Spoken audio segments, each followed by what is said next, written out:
And let me ask you this, what is a hemorrhoid epidemic in this nation or something? Every time I turn on the TV is another hemorrhoid commercial. So a guy had some the other night, he said, be sure to use only as directed. Think I'm going to do, put this stuff on a soda cracker? I know where it goes. Imagine if you did eat some of that stuff, you'd shrink up, be a little bitty guy, it's about this size.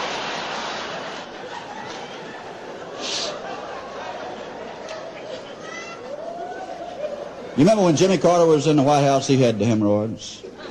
That like to worried me to death. I didn't want the man with his finger on the nuclear button in that much pain. They got him cleared up, though, had him checked over by a naval physician, a rear admiral.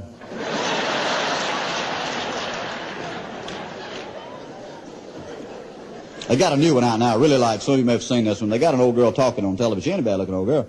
And she's talking, and on her head it says, Roxanne Burgess, hemorrhoid sufferer. Now, I got to thinking, reckon how much money they had to give that woman to go on national television and tell everybody in the country she's got the hemorrhoid. Reckon how they found her.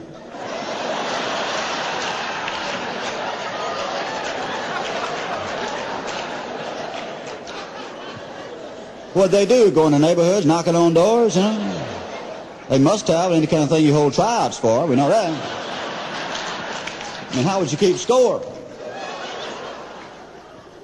So I guess they did. I guess they went in knocking on doors. Excuse me, madam. Do you have hemorrhoids? No, I don't, but Roxanne Burgess down the street got the worst case you ever heard of.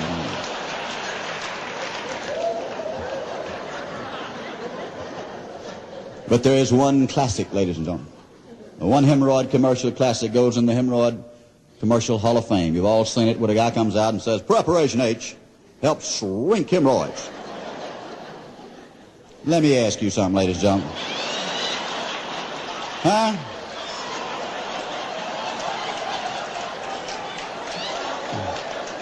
You got a hemorrhoid this side? All the Preparation H in the world ain't gonna help you. You better call in that Roto-Rooter man if you want some relief.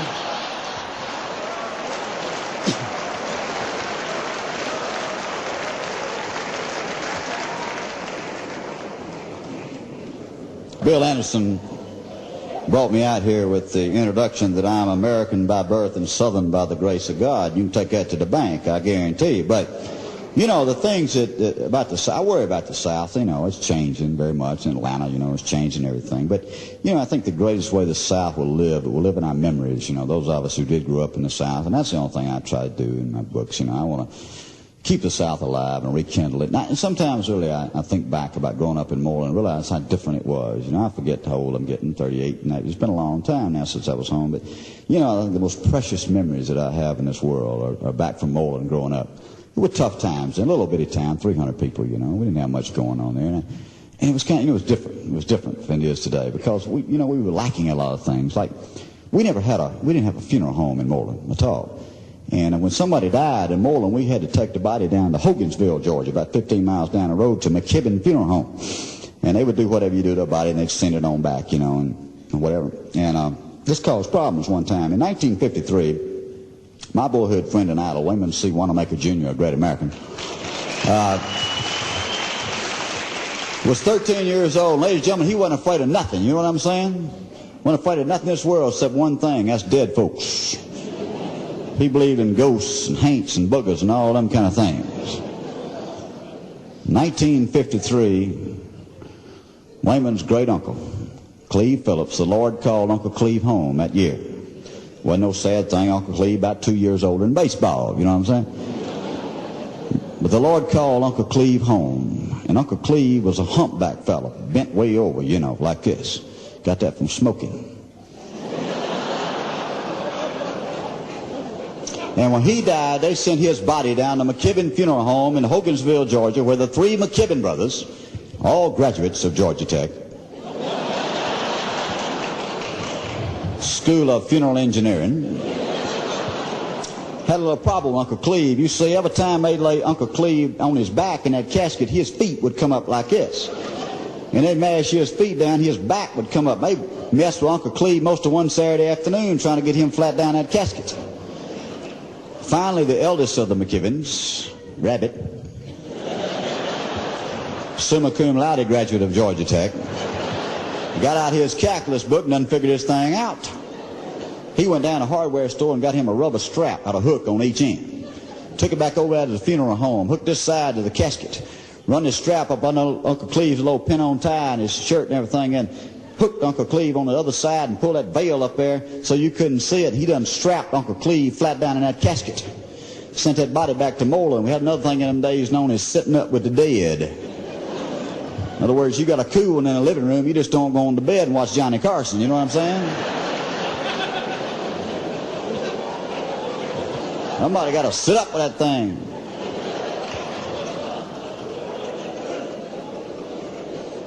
Now here's the way sitting up worked. The funeral home will provide 4 folding funeral home chairs and 4 of them handheld funeral home fans. You remember them fans? On one side it said McKibbin Funeral Home, open 24 hours a day, free delivery and pickup, we ice them and we slice them. On the other side, a real pretty picture of heaven. There's a boy in my church used to eat them things. His name was Alvin Bates. I asked my mama, I said, what's wrong with Alvin? He's eating the church fans. She said he had a vitamin deficiency. We found out later he was high on poison buttermilk the whole time. We had all kind of traditions with the funeral. You know, you got the body laying there. We took him back home. You know, you got the body laying there. Everybody in the community had to come by and look at the body, you know. I had an aunt, absolutely had to be the first one to see a body when it come back. You got the feeling bad, she started hanging around out in your driveway, you know what I'm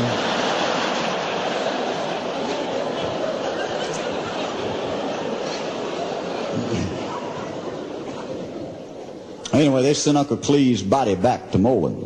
Weyman's daddy came to him that afternoon and said, Weyman, son, I want you to help me and 2 other fellows sit up with Uncle Cleve tonight. Weyman saw like I was about my heart surgery. He said, do what, Daddy? They said, son, you're 13 years old. You're a grown old man. Said, it's time you quit worrying about ghosts and haints and boogers and all that kind of stuff. Said, you come on and sit here tonight. Now, I want you to get the picture here. We got Uncle Cleve over here in the corner strapped down that casket. We got Weyman, his daddy, and 2 other fellows in the folded funeral home chairs with the handheld funeral home fans. They don't know about that strap. Along about 9:30, it come up a bad cloud. Could be New Jersey Americans here with us that don't know what come up a bad cloud means. That means it started to rain real strong. Don't know about come up a bad cloud. There ain't never been a rainstorm like this in the history of the western part of the great state of Georgia. We're talking about lightning. We're talking about thunder. We're talking about the windows rattling. We're talking about the big oak tree in front of the house casting strange and eerie shadows upon the living room. Uncle Cleve lay strapped down in that casket. About 10 o'clock, that storm got worse. One of the fellows sitting up got out of his chair and looked at Wayman's daddy, the other fellow, and said, well, if you folks going to sit up, I think I'm going to go on to bed. And he leaves. Came 11 o'clock. Storm was even worse. The other fellow got up, put on his coat, looked at Wayman and his daddy, and said, well, if you 2 folks going to sit up, I guess I might as well go on to bed too. And he leaves. Came the stroke of midnight. The storm was in the height of its fury. Weyman's daddy got up. Looked at little old Weyman C. Wannamaker Jr., great American, 13 years old, my boyhood friend and idol. He said, well, Weyman, son, if you're going to sit up, I think I'm going to go on to bed myself. And he leaves.